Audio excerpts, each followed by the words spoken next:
आदाब, नमस्कार। मैं अशफाक शेख और आप देख रहे हैं न्यूज जनता तक। आइए नजर डालते हैं आज की कुछ छोटी बड़ी खबरों पर। जिसने ईदगाह के उसमें झंडा लहराया वो मेरा भाई है। आज पूरे देश का सबसे बड़ा इलेक्शन, लोकसभा इलेक्शन चल रहा है। पूरे मुल्क में तमाम सियासी पार्टियां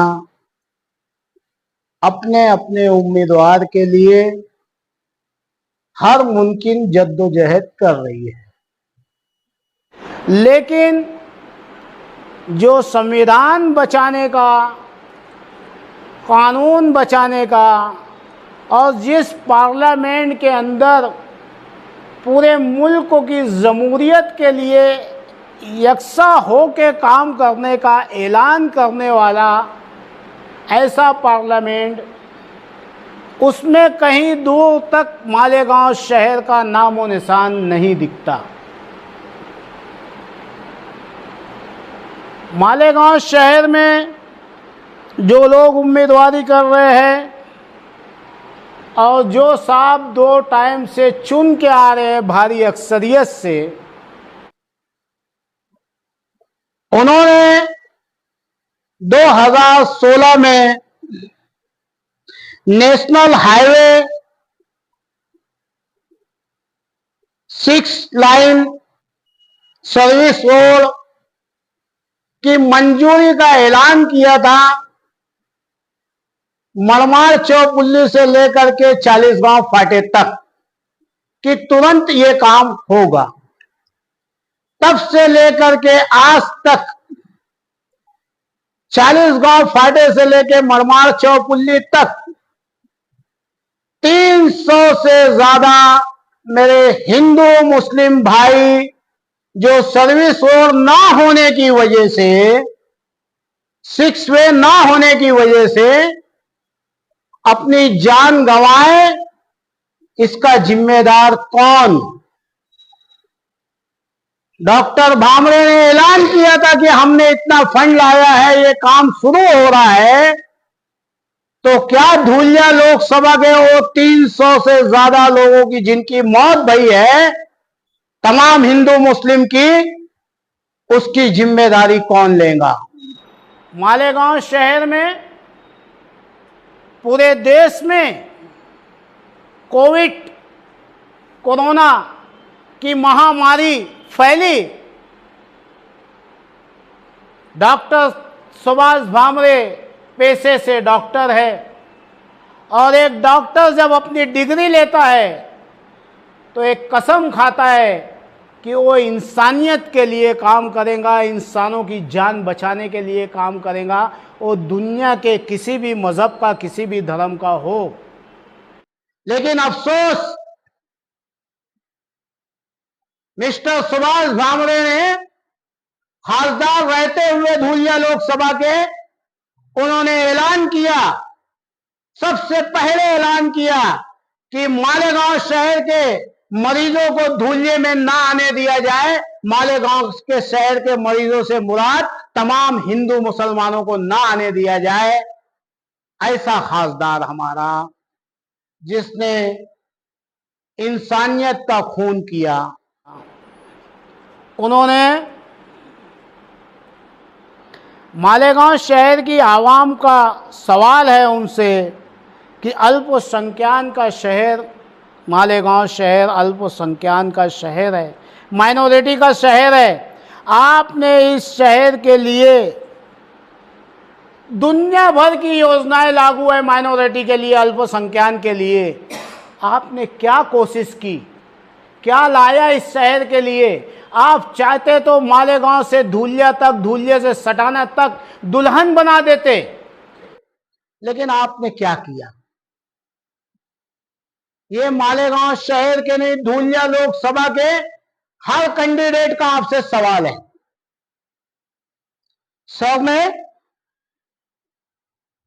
सर से पूछना चाहते हैं हम कि घरकुल योजना जो 100% सेंट्रल गवर्नमेंट का ग्रांट है, जो 21,684 खोलियां मालेगांव में तमाम हिंदू मुसलमानों के लिए बनने वाली थी, उसका जो बोगस काम हुआ, उसका जिम्मेदार कौन? आप तो सेंट्रल गवर्नमेंट में, सरकार में बैठे हुए एक ऐसे मिनिस्टर थे, डिफेंस मिनिस्टर थे आपका काम था जहां पे 200 करोड़ से ज्यादा का भ्रष्टाचार हुआ है, बदउनवानी हुई है, वो घरकुल योजना जो कभी भी गिर सकती है, हजारों लोगों की जान जा सकती है। मोमरा का कांड भूल गए क्या? मोमरा की पक्की बिल्डिंग बैठ गई, 267 लोग मारे गए।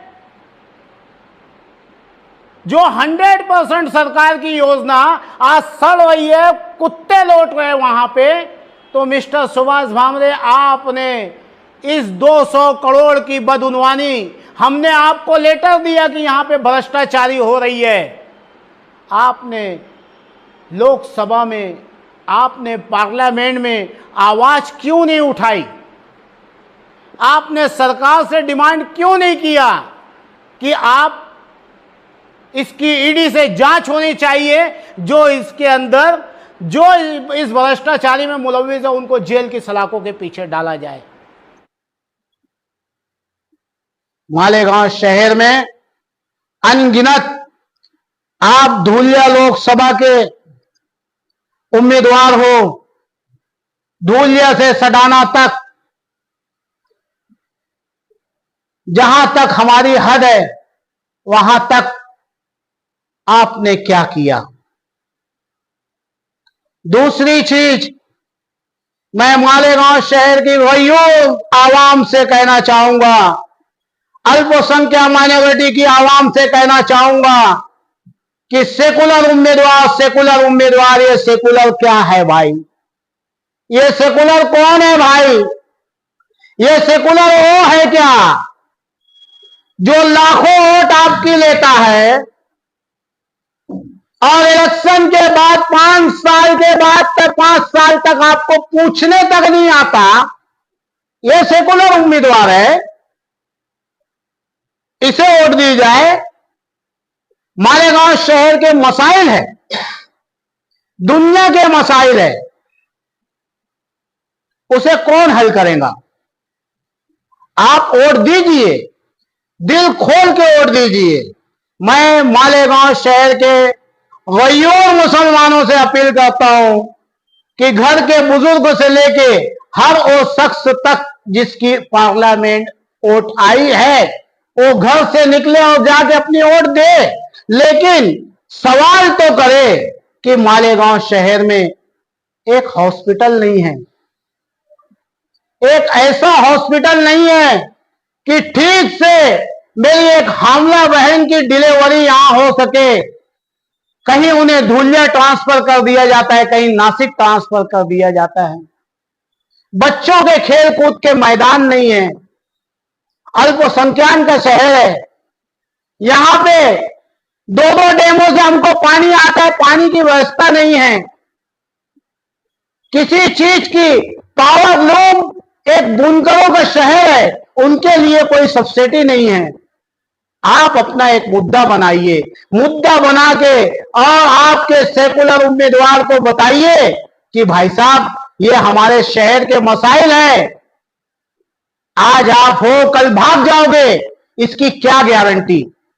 अब मालेगांव शहर के लीडर, तमाम लीडर जो 5 साल तक आप ही मीडिया के, आप सोशल मीडिया के लोग दिखाते रहते हैं, 5 साल तक शौकन की तरह पानी पी पी के लड़ते हैं। सुबह आंख खुलती है तो उसको गाली देता है, शाम को उसको गाली देता है, वो स्टेज लगा के बताता है वक्त आएगा तेरे मोहल्ले में बताऊंगा, वो बोलता है तेरे मोहल्ले में बताऊंगा।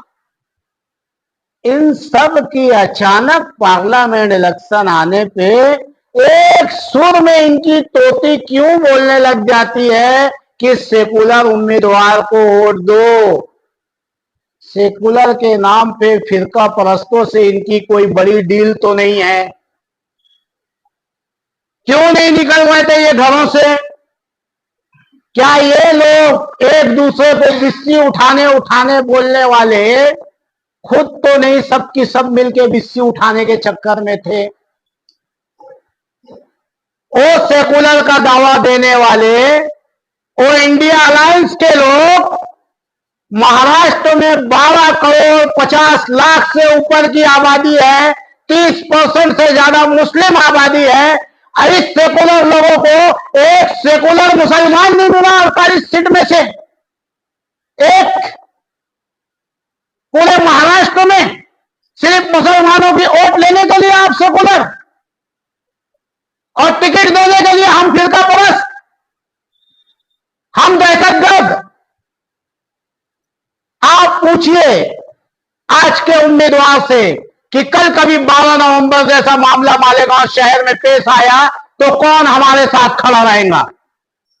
क्या आपके शहर के बेगुना नौजवान ऐसे ही सड़कों के पीछे साल साल भर सड़ते रहेंगे? मालेगांव शहर की गंगा जमुना तहजीब को ये लोग बदनाम करना चाहते हैं। अभी मौजूदा आखिरी ऐलान इसी मौजूदा खासदार मिस्टर सुभाष भामरे जी का, जो फलस्तीन आज पूरी दुनिया की इंसानियत फलस्तीन के मजलूम मुसलमानों के लिए अपनी दिलो जान निकाल के रख दी है, अपनी हिमायत करके रख दी है। उनके लिए खून के आंसू बहा रहे हैं, वो चाहे किसी भी मुल्कों के हो। और हिंदुस्तान की तारीख, मेरे भारत की तारीख, देश आजादी से लेकर के आज तक किसी की भी सरकार रही हो, चाहे नरेंद्र मोदी जी की सरकार क्यों ना रही हो, उसने फलस्तीन को समर्पित किया है, उसने फलस्तीन को सपोर्ट किया है। अभी भारत सरकार ने फलस्तीन को मेडिसिन, दवाइयां भेजी, दीगर चीजें भेजी, और ये फिरका परस्त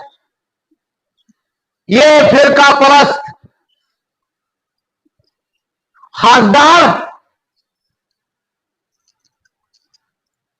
ये फिरका परस्त खासदार ईद की नमाज के दिन एक नौजवान ने अपने दिल की भड़ास निकालनी चाहिए। उन मासूम बच्चों को, जो 40,000 से ज्यादा बच्चों की लाशें बिछ गई, मजलूम मां बहनों की लाशें बिछ गई, बुजुर्गों की लाशें बिछ गई, उनके गम को लेकर के उसने उस फलस्तीन के झंडे को लहराया जिसे भारत ने खुद हिमायत दी है, खुद भारत ने उसे मदद भेजी है, हमेशा दोनों साथ में खड़े रहे हैं। तो ये गद्दार हमें कहता है कि पाकिस्तान चले जाओ। मिस्टर भामरे, आज रिजवान बैटरी वाला फलस्तीन का झंडा लहरा रहा है, तुझ में दम है तो तू मुझे पाकिस्तान भेज के बता। मुझे पाकिस्तान भेजने से पहले मेरे हाथ में मेरा तिरंगा है। इस मुल्क ने, जिसने उन्हें दवाइयां भेजी है, मेडिसिन भेजी है, उन्हें मदद भेजी है, हमेशा फलस्तीन के साथ खड़ा रहा है। ऐ गद्दार खासदार, तू पहले इन्हें पाकिस्तान भेज। पाकिस्तान का नाम लेके मुसलमानों को नहीं बदनाम करना भाई, लेके खड़े रहो। मुसलमानों की तारीख तुम्हें याद नहीं है तो मैं 1 मिनट में भी याद दिला दूं। 1965 का युद्ध याद कर लीजिए, जब पाकिस्तान और भारत की जंग हुई थी और भारत हारने के मोड़ पे खड़ा था। उस वक्त इस धरती से पैदा हुआ मुसलमान वीर शहीद अब्दुल हमीद वही मुसलमान था जो पाकिस्तानियों के टैंक को उड़ा करके और भारत की लाज रखी थी, अपने आप को शहीद कर दिया था। हम इस मिट्टी से पैदा हुए हैं और इस मिट्टी में दफन होंगे। ये मुल्क और जितना तुम्हारा है उतना ही हमारा है, ये तुम्हारे बाप का नहीं है। हमें पाकिस्तान के एजेंट कहने वालों, अपने गिरेबान में झांको। हमने इस मिट्टी को लहू दिया है, तुम पाकिस्तानी हो क्या? धुलिया लोकसभा के लोग, वोटर्स, हर जाति के, हर मजहब के, मेरा सवाल है मेरे हिंदू भाइयों से, मेरे भाई, आप फलस्तीन के मुसलमानों के लिए आवाज बुलंद कर रहे हो और एक सांसद में बैठा हुआ खासदार आपके लिए इस तरीके की बात कर रहा है, हमारे भारत को बदनाम कर रहा है। क्या ऐसे आदमी को वोट दोगे आप? मालेगांव शहर के मैं ओलमाए कराम से, सोशल वर्करों से, सामाजिक काम करने वालों से सबसे अपील करना चाहूंगा, कोई सेकुलर नहीं है, मुसलमान के लिए कोई सेकुलर नहीं है। राम बाबरी मस्जिद की पहली ईंट किसके घर में रखी है वो दुनिया जानती है। अपने आप को सेकुलर बोलने वालों, बाबरी मस्जिद की पहली ईंट किसके घर में रखी है वो दुनिया को जग आया है। आप अपनी वोट का सही इस्तेमाल कीजिए, इनसे रिटर्न में लीजिए कि आप चुन के आओ या मत आओ। मालेगांव शहर की आवाम का क्या, जिन्होंने लाखों की तादाद में वोट डाला है और वोट डालना चाहिए, हर इलेक्शन में डालना चाहिए, चाहे वो ग्राम पंचायत का हो, महानगर पालिका का हो, असेंबली का हो, लोकसभा का हो। आपका अधिकार है, वोट दीजिए। इस्लाम कुरान आपको इजाजत दे रहा है कि वोट दीजिए, वोट देना चाहिए।